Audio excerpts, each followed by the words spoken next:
আসসালামু আলাইকুম বন্ধুরা। আমাদের এই বিশাল মহাবিশ্বে আমরা কি সত্যিই একা? রাতের আকাশে অসংখ্য তারা দেখতে দেখতে এই প্রশ্নটা কি কখনো আপনার মনেও উঁকি দেয়নি?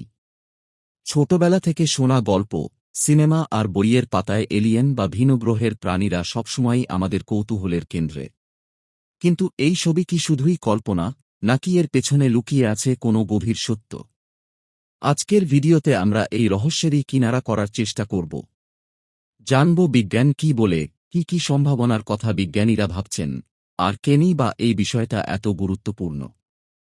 চলুন শুরু করা যাক এক অজানা জগতের অনুসন্ধান। এলিয়েনদের নিয়ে আমাদের এই আদিম কৌতূহলের কারণ কি?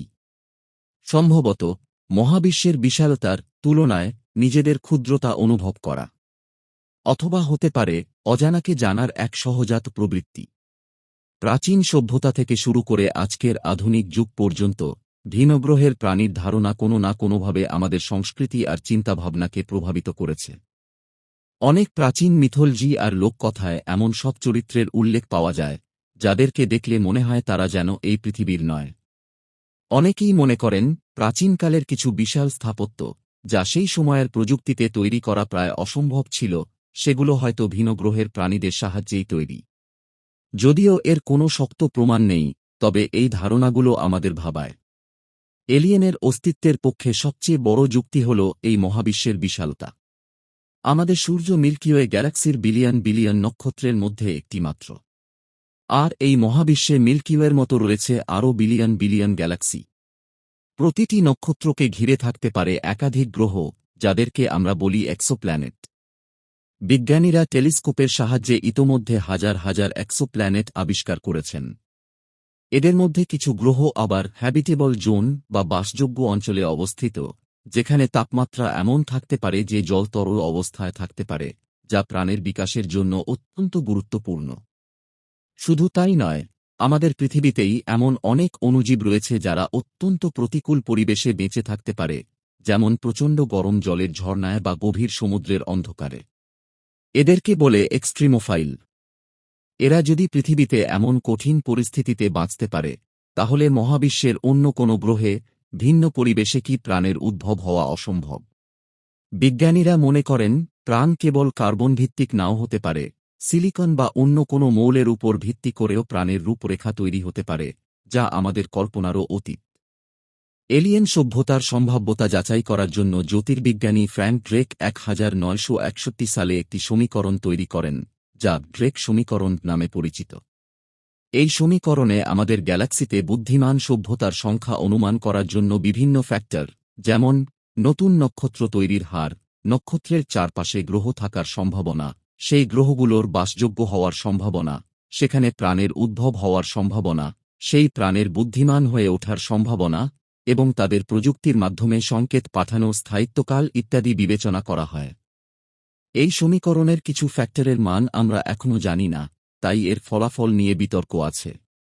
তবে অনেক বিজ্ঞানী মনে করেন ফলাফল যাই হোক না কেন, বুদ্ধিমান প্রাণীর অস্তিত্ব থাকার সম্ভাবনা বেশ প্রবল। কিন্তু এখানেই আসে এক বিশাল প্রশ্ন, যা ফার্মি প্যারাডক্স নামে পরিচিত। ইতালিয়ান পদার্থবিদ এনরিকো ফার্মি এই প্রশ্নটি তুলেছিলেন, যদি সত্যিই বুদ্ধিমান প্রাণী থাকে, তাহলে তারা আজ পর্যন্ত আমাদের সাথে যোগাযোগ করেনি কেন? বা তাদের অস্তিত্বের কোনো নিশ্চিত প্রমাণ আমরা পাইনি কেন? কোথায় তারা? বিভিন্ন সময়ে এফও বা অজানা উড়ন্ত বস্তু দেখার অসংখ্য দাবি উঠেছে। এর মধ্যে কিছু ঘটনা, যেমন আমেরিকার রসওয়েল ঘটনা, আজও রহস্যে ঘেরা। সম্প্রতি আমেরিকান সরকারও কিছু ওয়েব সংক্রান্ত রিপোর্ট প্রকাশ করেছে, যেখানে তারা কিছু ঘটনার ব্যাখ্যা দিতে পারেনি। তবে এর মানে এই নয় যে সেগুলো নিশ্চিতভাবে এলিয়েনদের যান। বেশিরভাগ ক্ষেত্রেই এগুলো প্রাকৃতিক ঘটনা, মানুষের তৈরি বস্তু বা দৃষ্টিবিভ্রম বলে প্রমাণিত হয়েছে। তবে বিজ্ঞানীরা কিন্তু বসে নেই। সেটি, সার্চ ফর এক্সট্রাটেরেস্ট্রিয়াল ইন্টেলিজেন্স, এর মতো প্রকল্পগুলো বহু বছর ধরে মহাকাশ থেকে আসা রেডিও সিগন্যাল বিশ্লেষণ করছে, যদি কোনো বুদ্ধিমান সভ্যতার বার্তা পাওয়া যায় সেই আশায়। এখনও পর্যন্ত তেমন কোনো সন্দেহাতীত সংকেত পাওয়া যায়নি। তবে জেমস ওয়েব স্পেস টেলিস্কোপের মতো অত্যাধুনিক প্রযুক্তি আমাদের সাহায্য করছে দূরবর্তী এক্সোপ্ল্যানেটগুলোর বায়ুমণ্ডল বিশ্লেষণ করতে। হয়তো একদিন আমরা কোনো গ্রহের বায়ুমণ্ডলে প্রাণের অস্তিত্বের পরোক্ষ প্রমাণ, যেমন নির্দিষ্ট গ্যাসের উপস্থিতি, পেয়েও যেতে পারি। যদি সত্যি এলিয়েন থাকে, তারা কেমন হতে পারে? তারা কি আমাদের মতোই দেখতে হবে, নাকি সম্পূর্ণ অন্যরকম? তারা কি বন্ধুসুলভ হবে, নাকি আক্রমণাত্মক? নাকি তারা আমাদের অস্তিত্ব সম্পর্কে সম্পূর্ণ উদাসীন থাকবে? বিজ্ঞানীরা মনে করেন, যদি অন্য কোথাও প্রাণের বিকাশ ঘটে, তাহলে সেখানকার পরিবেশ অনুযায়ী তাদের শারীরিক গঠন ও জীবনযাত্রা সম্পূর্ণ ভিন্ন হতে পারে।